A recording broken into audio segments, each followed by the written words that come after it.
Welcome to Work from the Inside Out, a podcast that highlights real-life stories, practical strategies, and best practices for transitioning your career from unhappiness and dissatisfaction to fulfillment, meaning, and joy. Now here is your host, career and executive coach, Tammy Guler-Loeb. Hey everybody, I am so excited to introduce my guest today, Mark Herschberg. Mark is the author of the Career Toolkit, Essential Skills for Success That No One Taught You.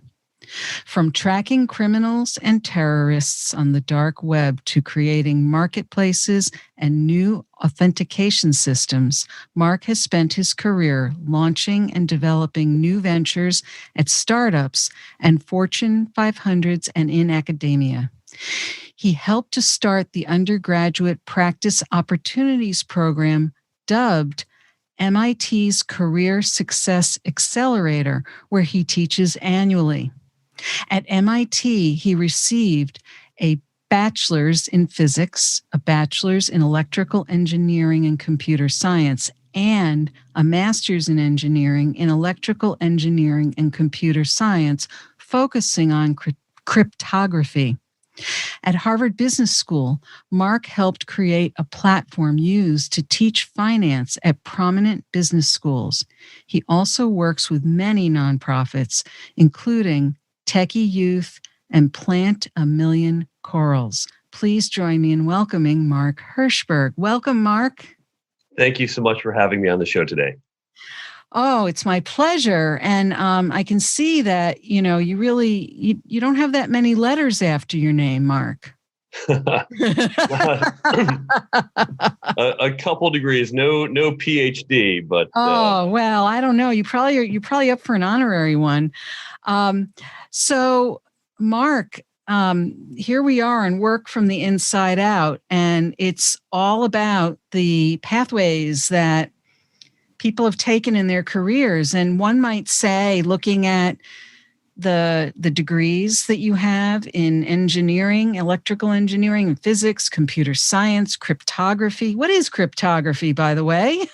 That is a branch of mathematics or computer science, depending on how you're coming at, that focuses on secret codes. Ooh. So this is everything from how you know your bank account's secure, how you get that little lock when you buy something online, to how we protect secrets or steal secrets from other nations.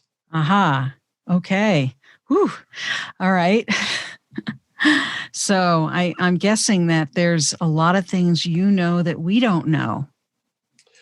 I have domain-specific experience, and we all have that in some way. So we're going to get into this in a little while, but I think it's going to be fascinating to find out about some of your earlier years. I'm curious to know what you were like as a younger person.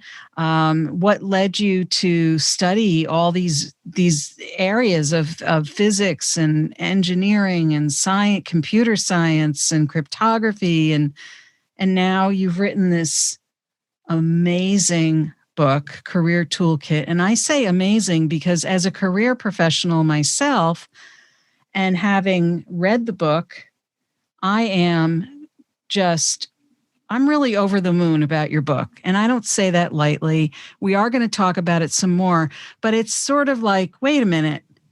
He's doing all this other stuff. He's tracking criminals and terrorists on the dark web and working with Fortune 500s and working in academia. What is the connection between this and a career toolkit?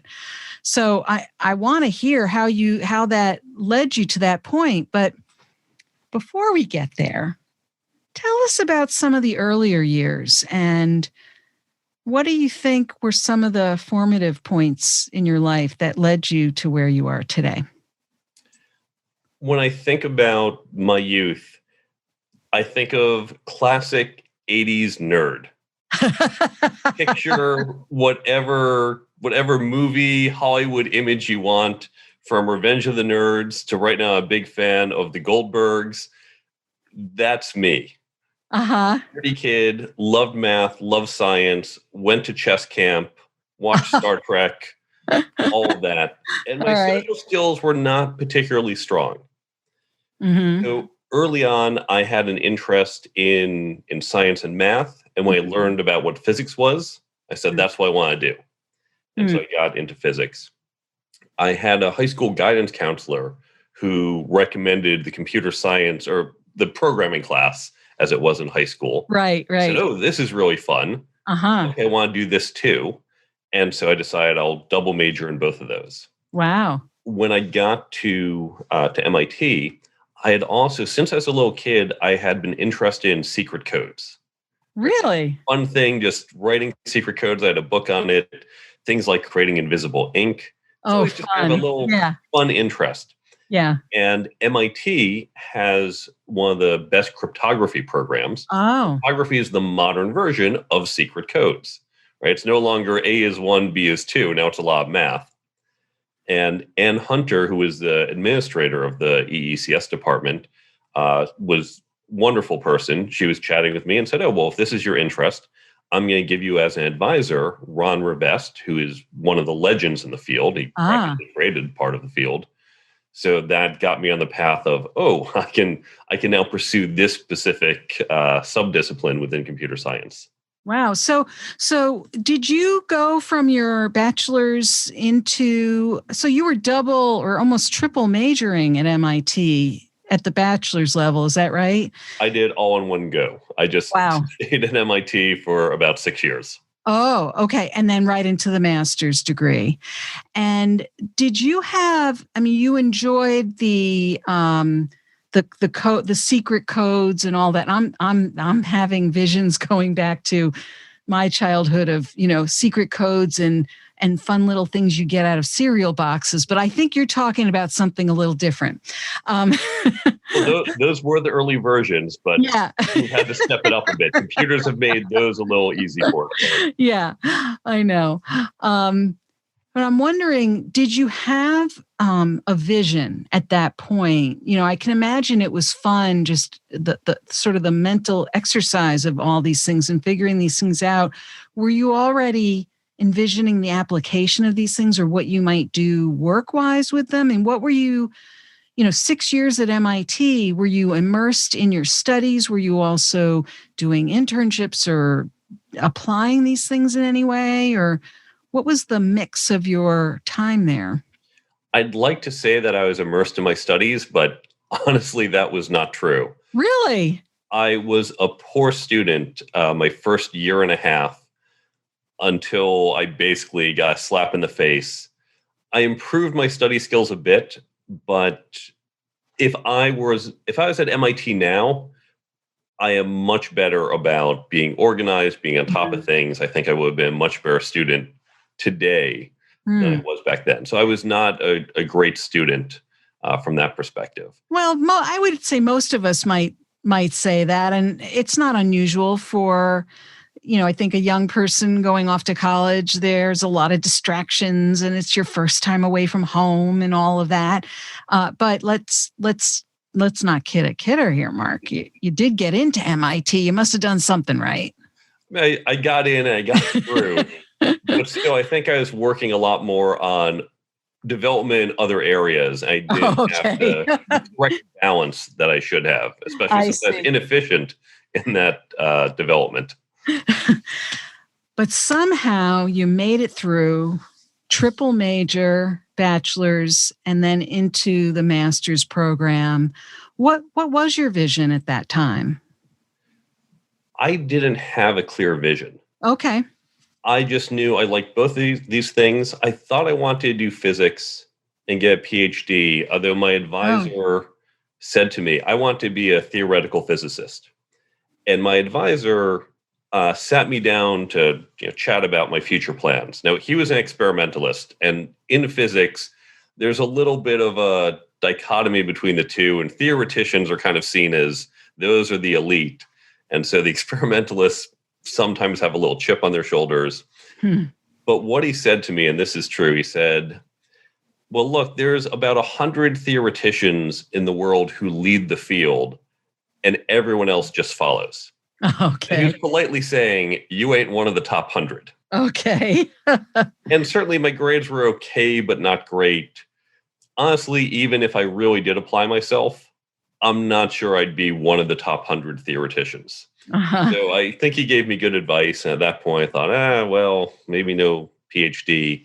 But I was interested in computer science, physics as well. Funding was declining. This was the mid 90s. So we Okay. had just had, the end of the Cold War. And Right. so now people were reducing funding for physics and other defense areas. Mm-hmm. But computer science was growing. Startups hadn't quite come onto the popular scene, but we were hearing about tech companies growing. Yeah. Microsoft was getting bigger. So I thought, well, maybe this is a field to go into. Yeah. And to be honest, I didn't have a clear direction. I spent a year at MIT as a researcher after my master's degree. Mm. And that was me just hiding out from the world. Really? I don't know if I want to get a PhD in this. I don't know what I want to do, but I like hanging out at MIT. It's a fun place. Right. I'll just do this. Well, it seems like, I mean, it's funny that you characterize that as hiding out. It sounds very productive, though. It's not like you went out and got a job delivering pizzas or something. I might have learned more that way. The professor I worked for was just kind of said, go sit in this room and do stuff. I didn't get a lot of supervision or guidance. Oh. I wasn't very self-directed at that point. Mm. In fact, I'll fast forward a little bit. Yeah. I looked around at jobs, knew I didn't want to work on Wall Street, knew I didn't want to work at a big company like IBM or Microsoft, knew I didn't want to do consulting. And so I wound up at a startup company by default. By just process of elimination, like, I guess I'll go here. And it was actually kind of fun. Yeah. About a little over 2 years into it, there was a falling out between the founders of the company. Mm. And the company split in two. The CTO who's leaving said, leaving the company, I'd love for you to come with us and we're going to start something new. And the three remaining founders said, well, as you know, he's leaving, but we'd love for you to stay. And this was the first time I had to make a real decision. Wow. And I started to think about, what do I want? How do I decide between these two? And this was the first time I really started to think about it. And then I realized I had more than two options. Wow. And this was now late 1999. So there were a lot of options. The tech boom was in full swing. I looked around and I came up with a plan for how I figure out what I want and then what would meet that criteria, and found yet a third option that I went to. Oh, really? Wow, that's interesting. As I thought through this, it took me back to MIT because one of the challenges, I had two majors, a minor and a master's degree. Mm-hmm. And trying to fit in all the classes was extremely difficult. Yeah, I bet. So I had to sit down each semester and lay out, okay, what classes am I taking this semester, next semester, one after that? What's a prereq? What's only taught in the spring or the fall? Right. It was Jenga, right? Yeah, it's like a puzzle, really. Exactly.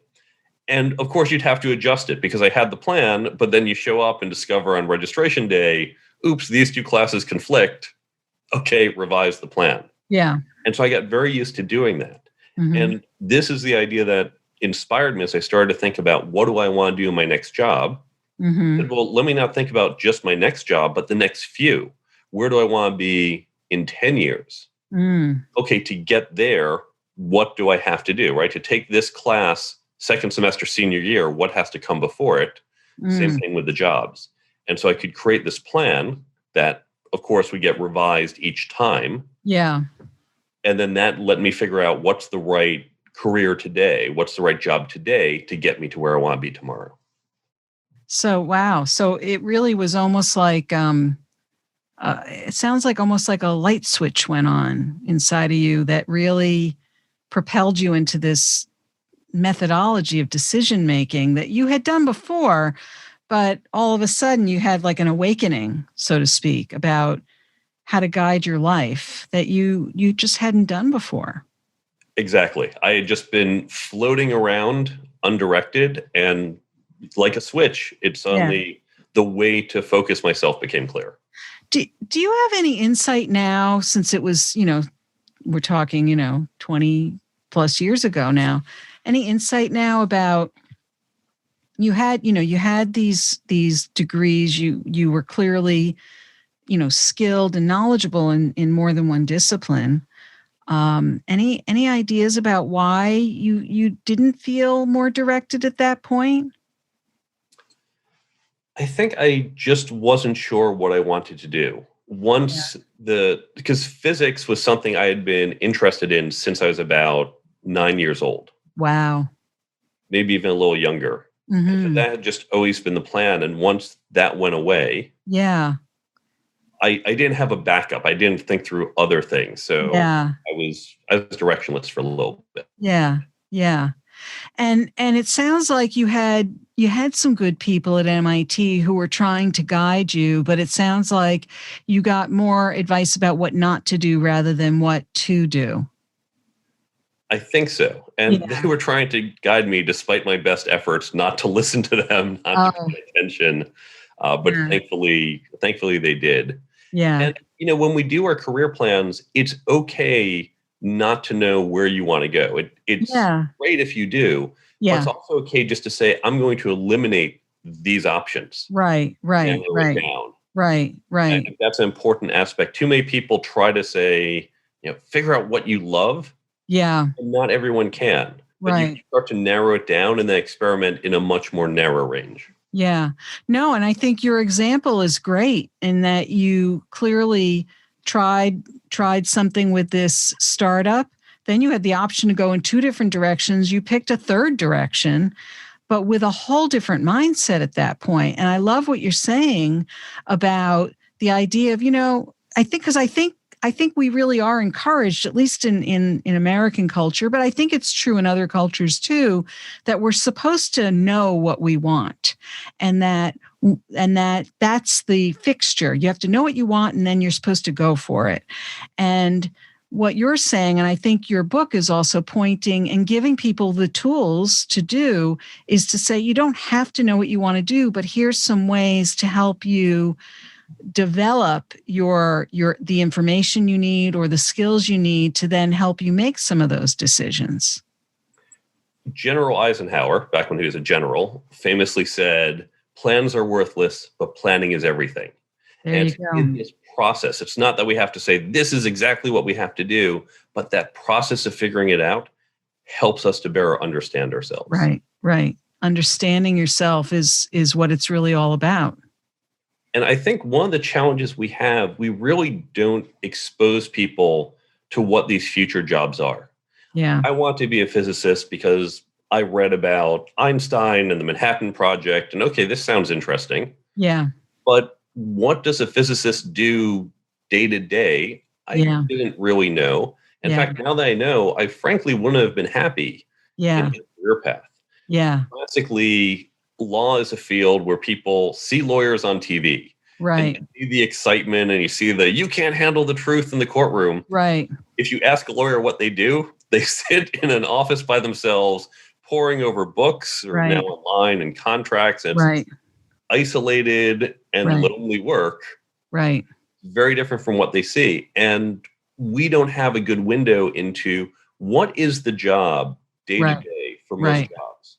And so one of the things I say in the book is go out and talk to people. Yes. Talk about what is the job actually like? What do you spend your time doing? What do you like or not like about it? Right. Get that feedback. Absolutely. Oh, amen to that.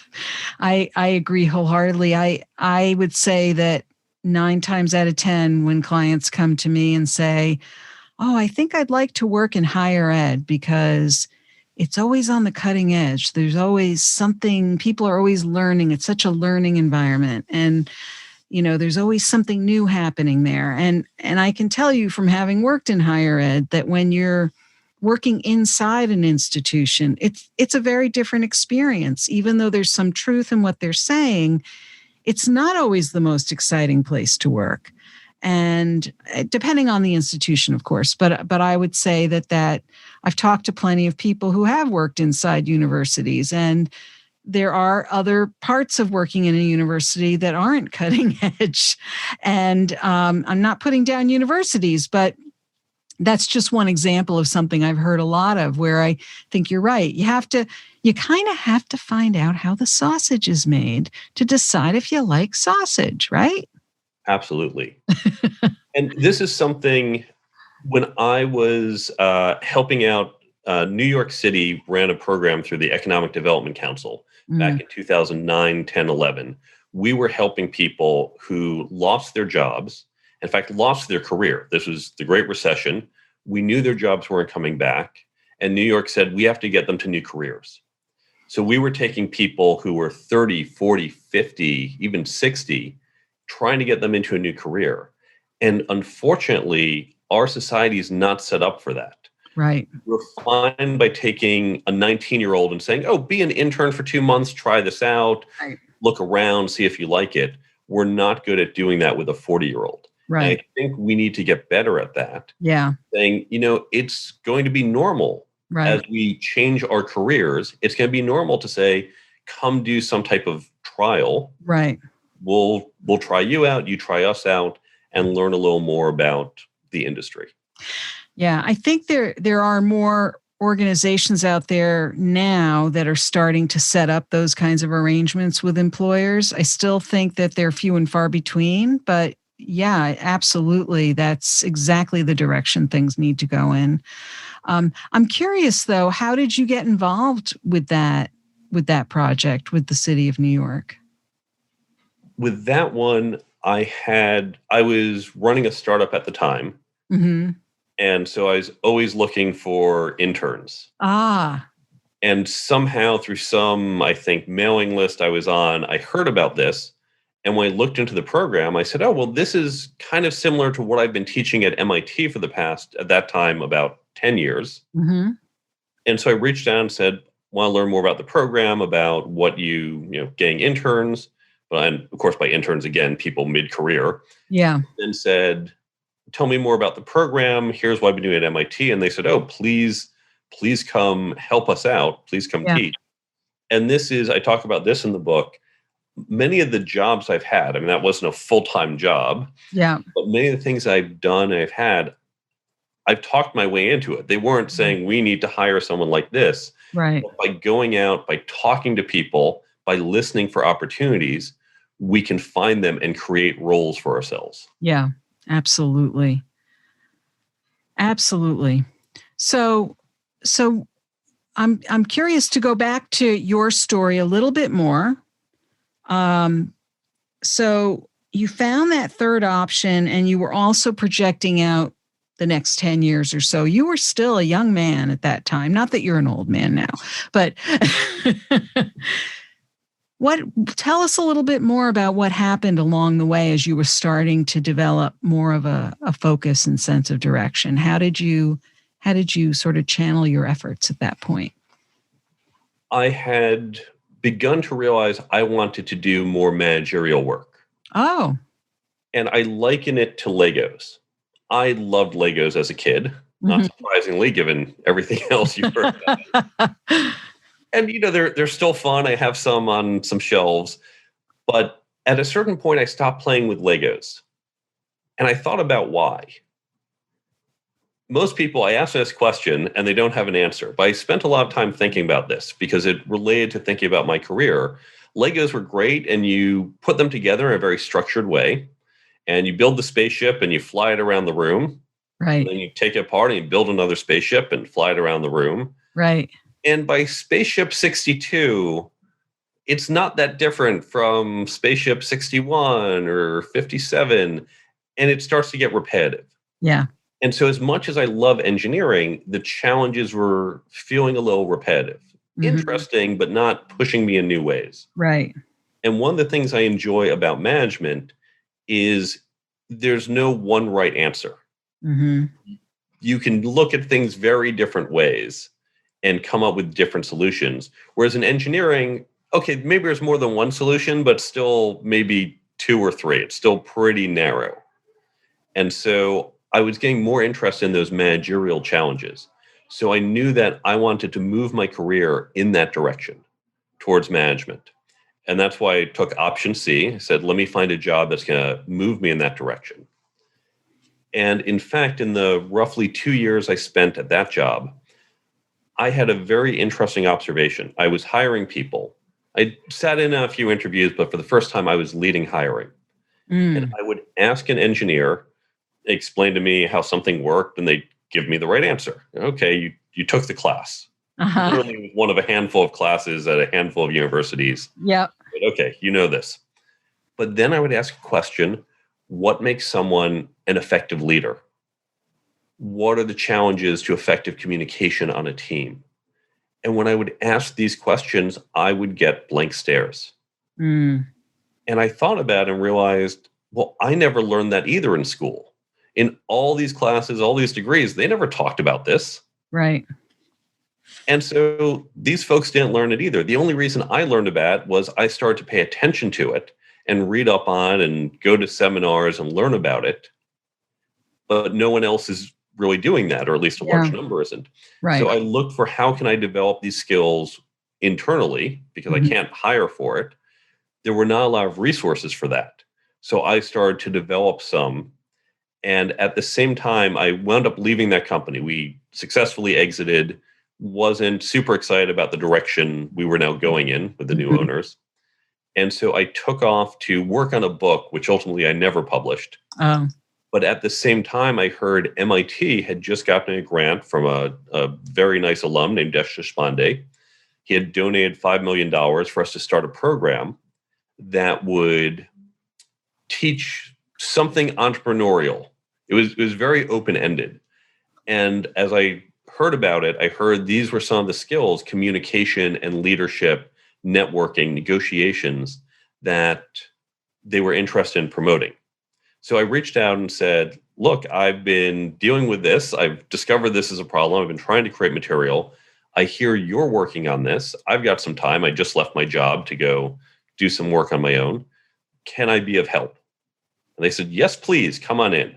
So I helped develop some of the early material. And then they said, you know what? We have professors teaching this because we're MIT.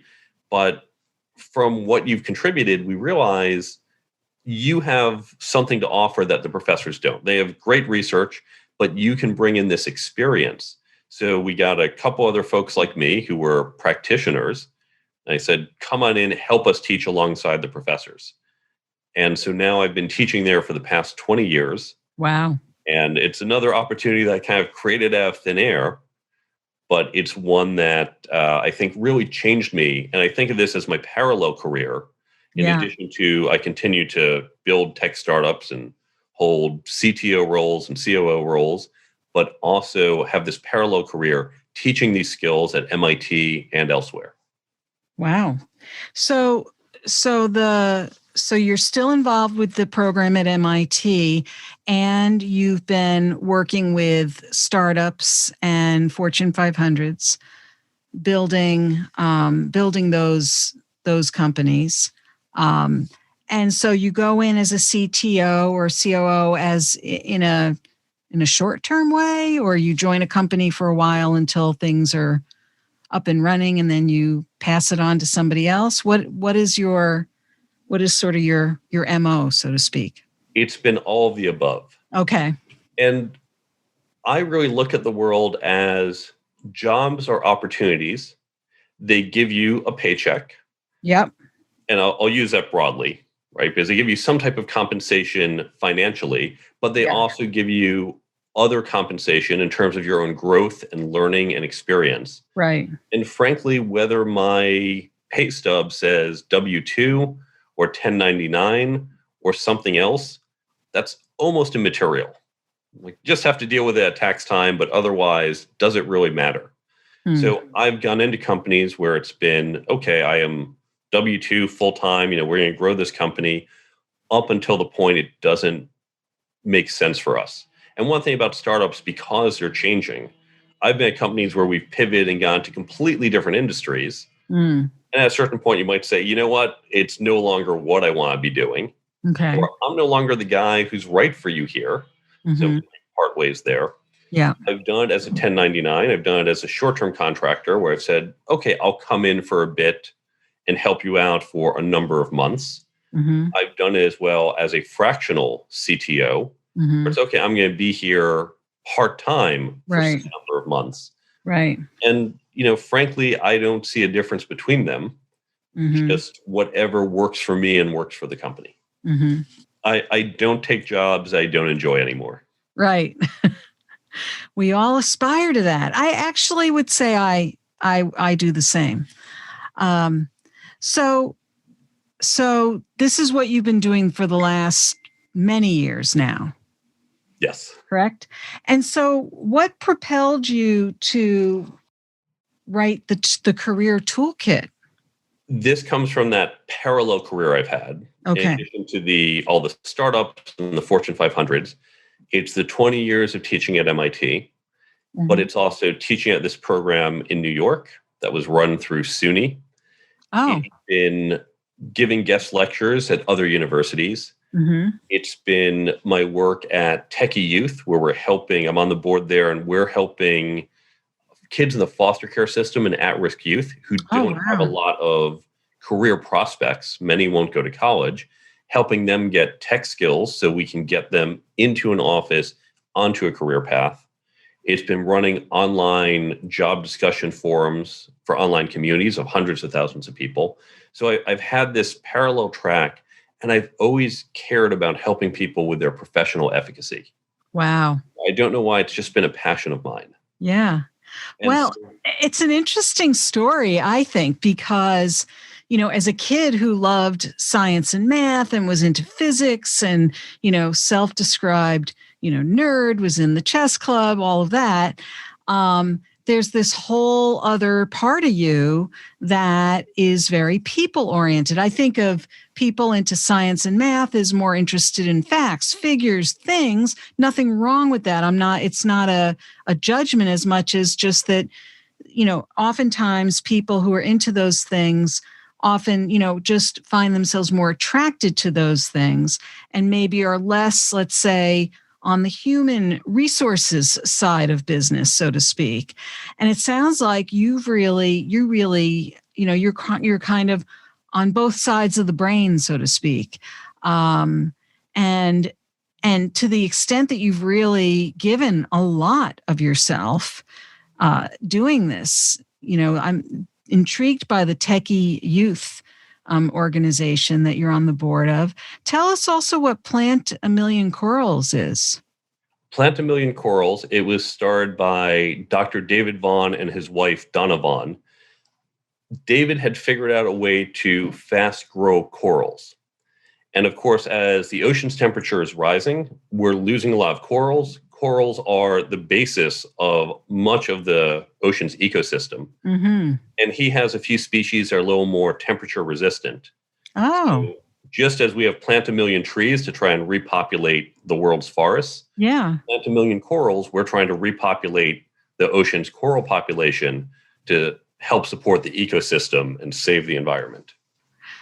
Wow. So now you're helping youth and you're helping the environment.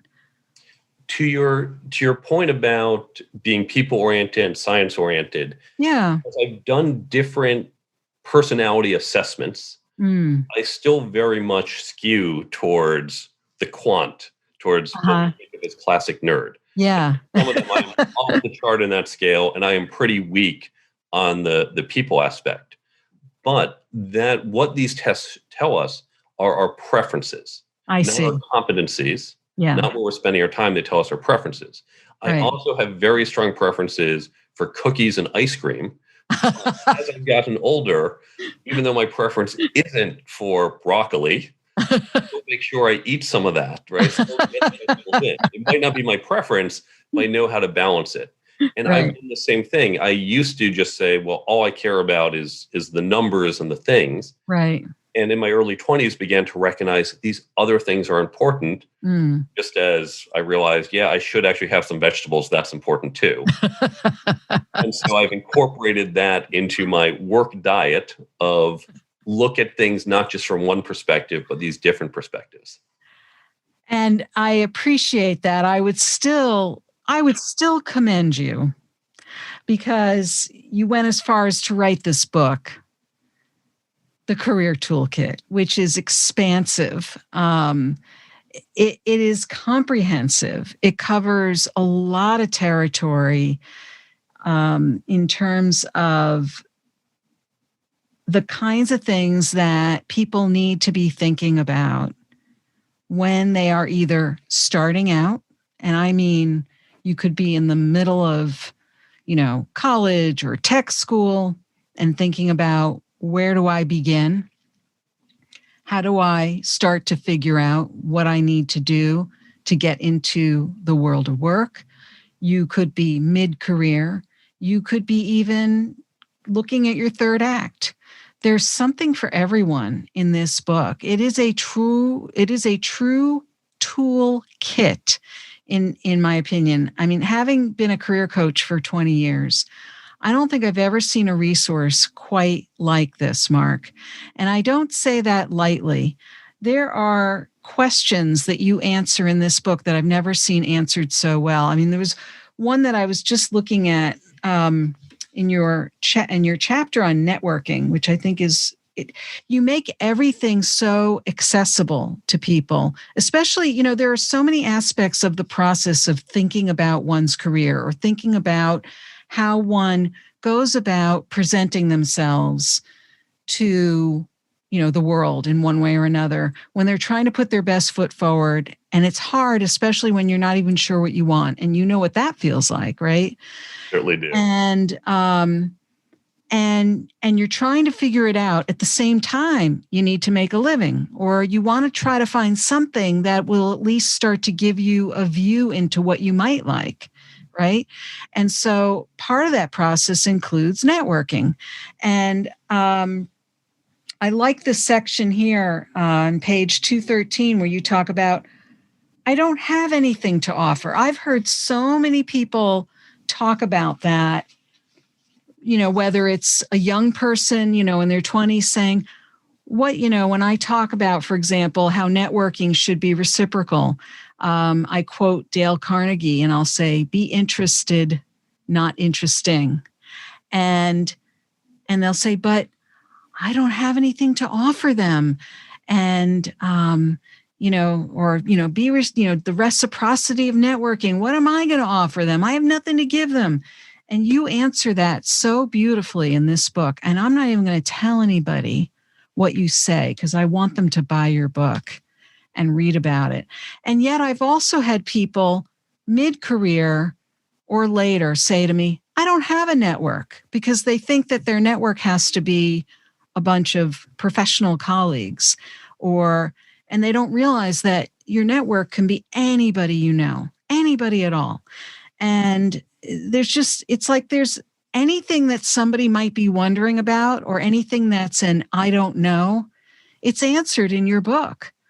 And I'm serious. It really is. It's answered here. And I don't say this lightly, folks. This book is really something that is definitely at the top of my list now. And I am going to be pushing it to a lot of people now, because there's so many things in this world right now. We live in a world that has become more and more, it's always been uncertain, but now it's more and more uncertain. And I think the world of work has changed dramatically.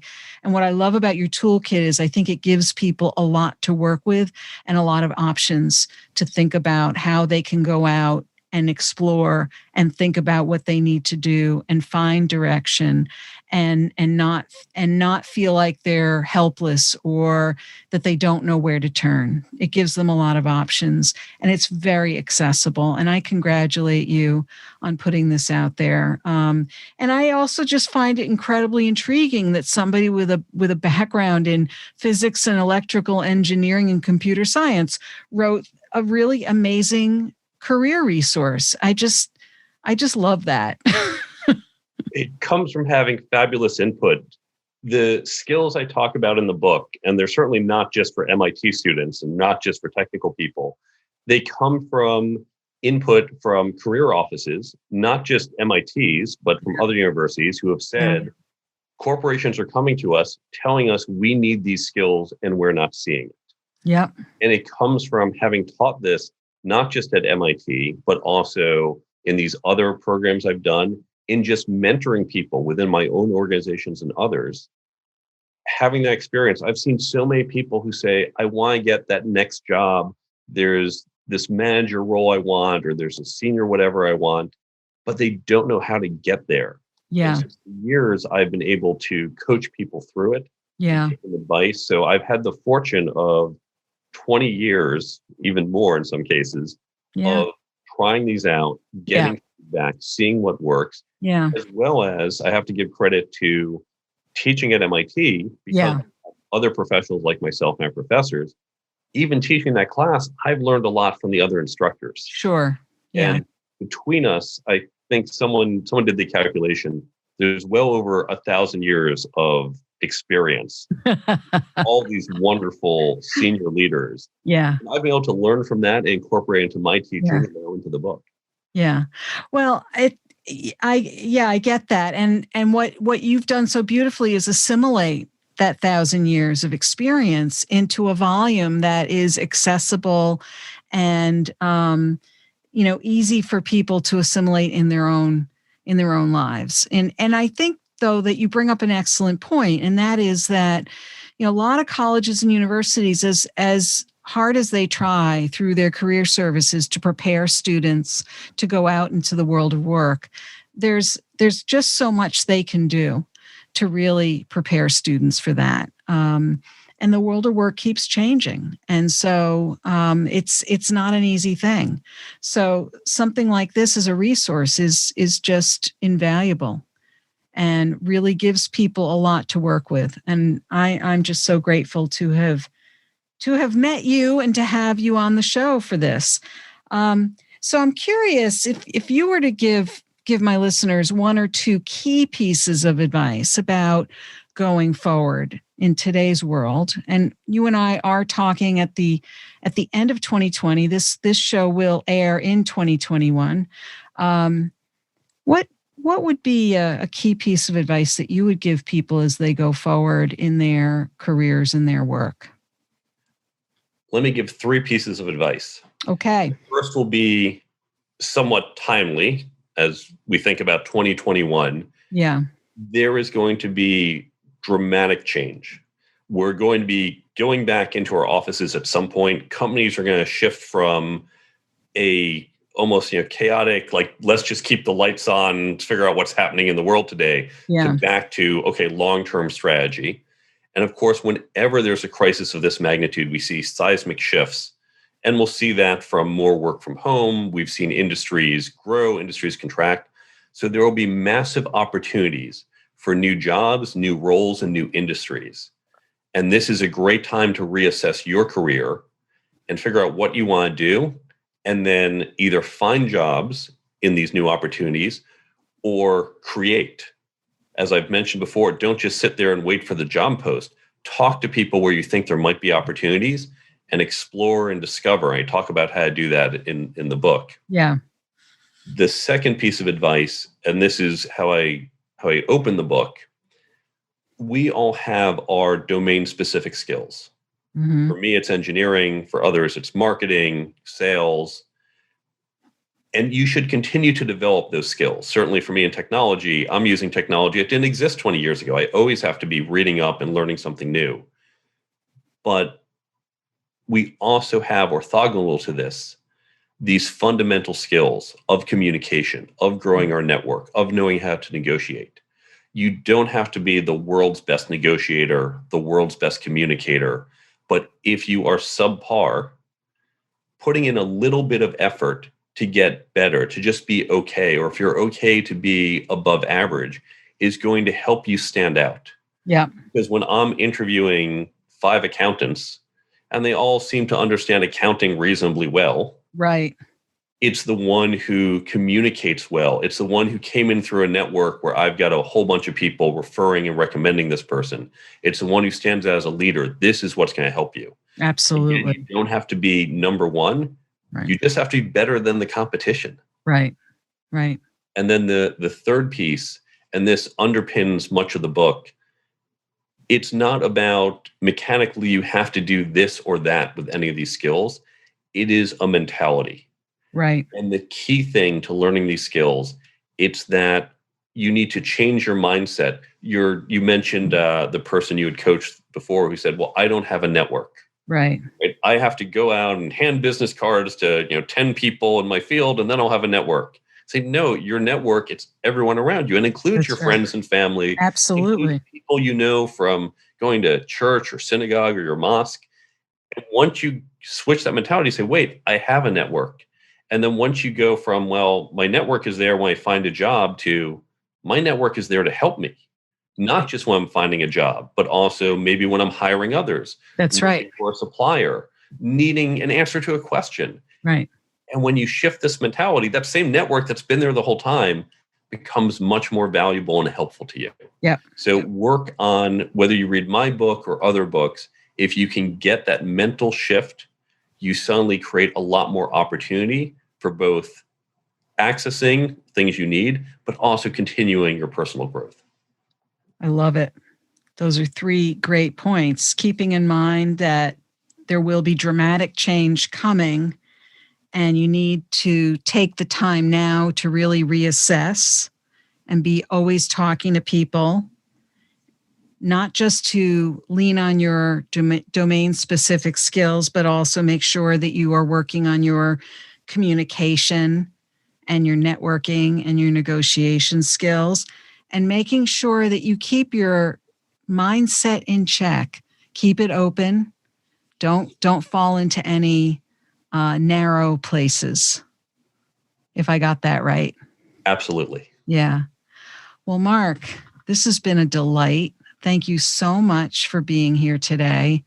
I can't wait to get this episode out and to have people listen and hear your wisdom, your story, and to learn about your book. So thank you so much for being here today. Thank you for having me. It's been a pleasure.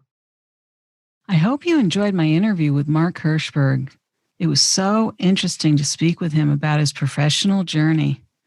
What is your key takeaway from our interview? If you're interested in any of the resources or links in today's podcast, you can find them on the blog page of my website at www.tammygoulerloeb.com. Just look for episode 114.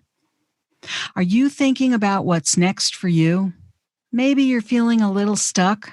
Get specialized group and individualized support, insights, and accountability from a brilliant mix of professional women in a safe, non-judgmental, creative space. Join one of my small hybrid mastermind coaching groups, starting on a rolling basis. You can learn more at https://bit.ly/navigating career change. If you were inspired by this episode with Mark, please share it with your friends and colleagues. And don't forget to subscribe so you don't miss next week's show. Remember, subscribing is always free. Are you enjoying the podcast? I'd appreciate your review at Apple Podcasts. It's easy to find through my website at www.tammygoulerloeb.com/podcast. Just click on the Apple Podcast button and follow the instructions provided there. Thank you so much for listening. And remember, it's never too late or too impossible to increase your sense of fulfillment and satisfaction in your work and other meaningful activities. I'd love to hear how it's going for you. Feel free to drop me a line. Bye for now. Thank you for listening to the Work from the Inside Out podcast. For more information, you can find us at www.workfromtheinsideout.com.